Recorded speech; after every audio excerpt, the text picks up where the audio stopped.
The form in my life is to keep my center strong and not dispersed. That's what it's all about. It's this very rigid schedule that I follow. 3 hours in the morning, a walk with the dog, a rest, then a different sort of mental activity or gardening in the afternoon, and early to bed. Come on, Thomas. Come on, Diggle-Woggle. There you go. But I'm at my desk from 3 to 4 hours every day. And I try to keep that very much, you know, that sacred time, sort of, because it's the time when I have energy. It's the morning time. It has to be the morning, before one's mind gets all cluttered up.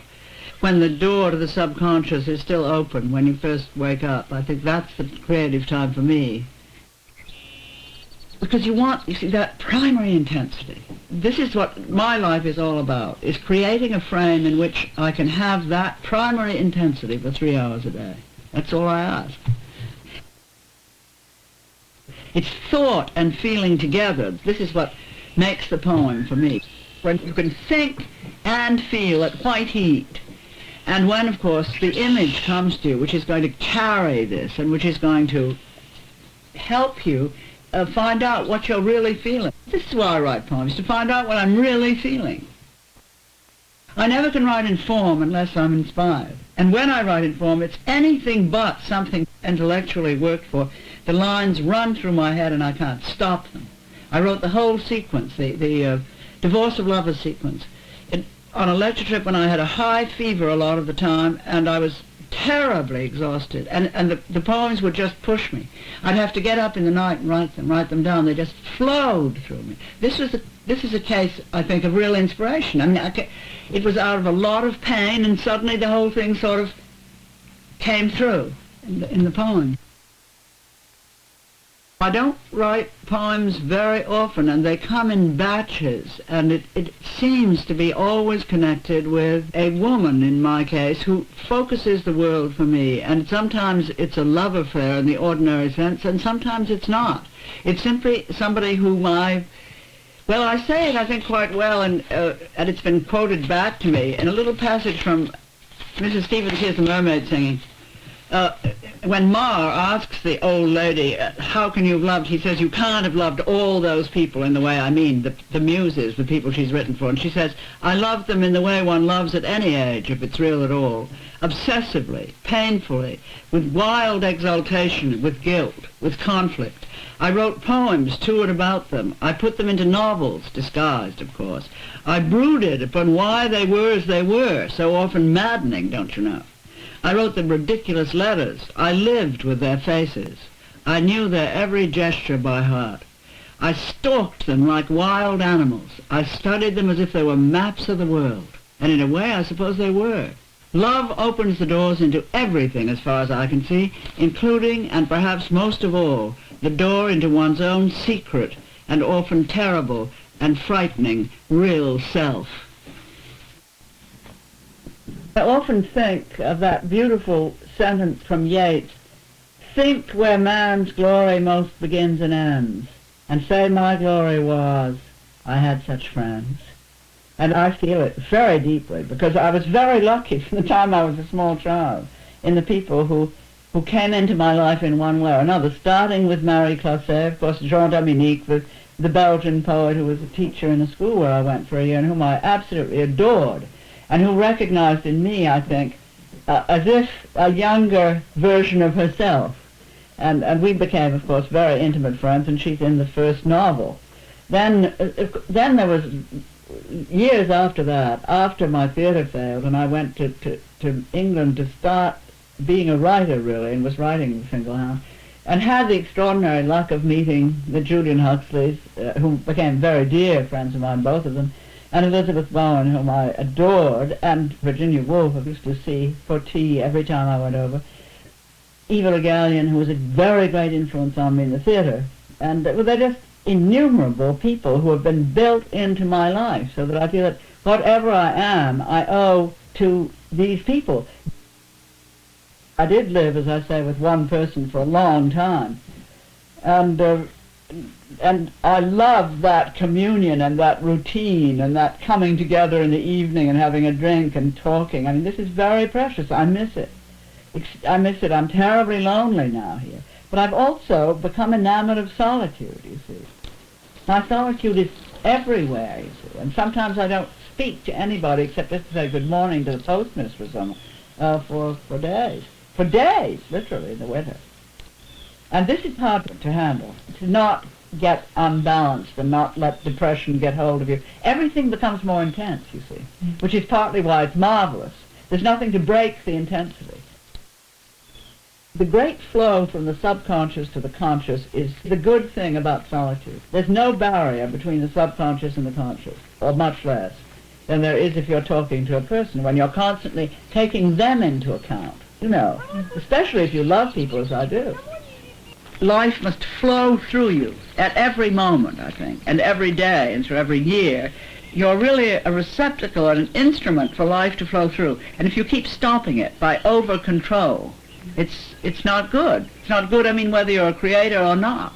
So there, too, I've made a stand on letting feelings out, on honoring one's feelings, even when they may seem to be negative. If you examine anger, it has a great deal to teach you. And has growth in it, possibility of growth if you can face it.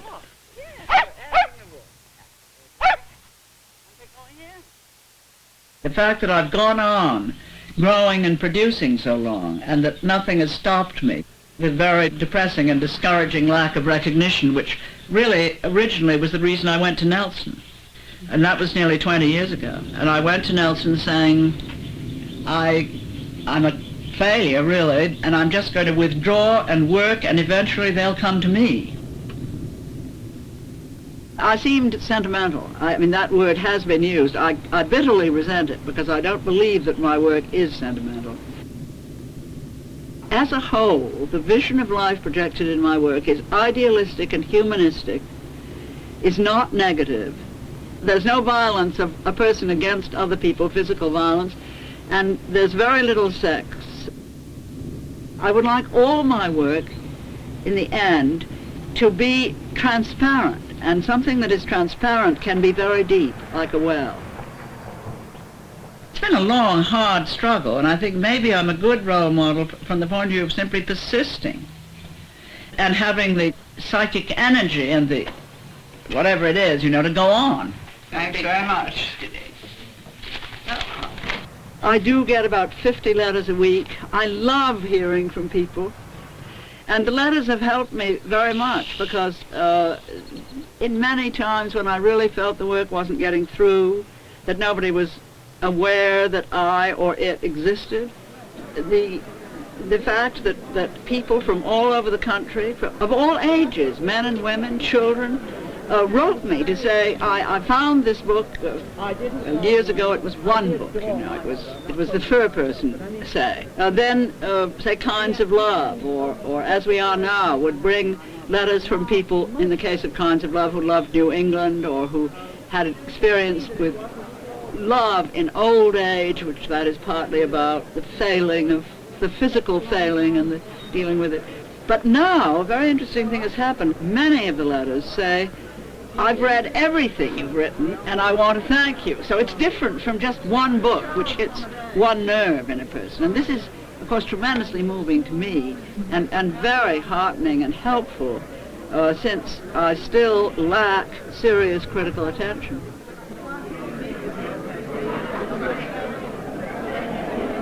I think the journals, funnily enough, have brought me a whole new audience of the young, which is extremely charming and amusing to me. I get a great many letters now from young people, though the journals seem to have had a rather wide appeal. And I don't quite know why. I've tried to be honest. It's harder than it looks in a book that you know is going to be published, to find the right line between indiscretion or between sort of self exposure in a negative sense, to trying to be open, to be absolutely open and transparent. Again, the word transparent, which is very dear to me. I try to be transparent in my human relations and in my work. But of course that makes you very vulnerable, and few people dare. It's too dangerous. Poetry and the novel are absolutely different things. you write poetry for yourself and God, I think, and if somebody overhears, that's fine. But I mean, if I were in solitary confinement, I would write poems, but I would not write novels. I think that you write novels as a dialogue, really, with other people, and also, of course, you put a group of characters down into a situation where something is bound to happen which will help you answer a question. Every one of my novels has been written to answer a question, not to tell people something, but to find out what I really think or feel about something. The journals are a way of finding out where I really am, but in a much more diffuse and less intense way. They're not dependent on a muse, and they have to do with, often with encounters, that people who come here and talk with me, or friends whom I see, the garden. They sort of make me feel that the fabric of my life has a meaning. What seems often fairly meaningless, I mean, like weeding a patch in the garden, when I write it into the journal, it sort of becomes something else. I found it very hard to write about my mother, and I was glad when I found an image, which a metaphor which made it possible in this poem called An Observation.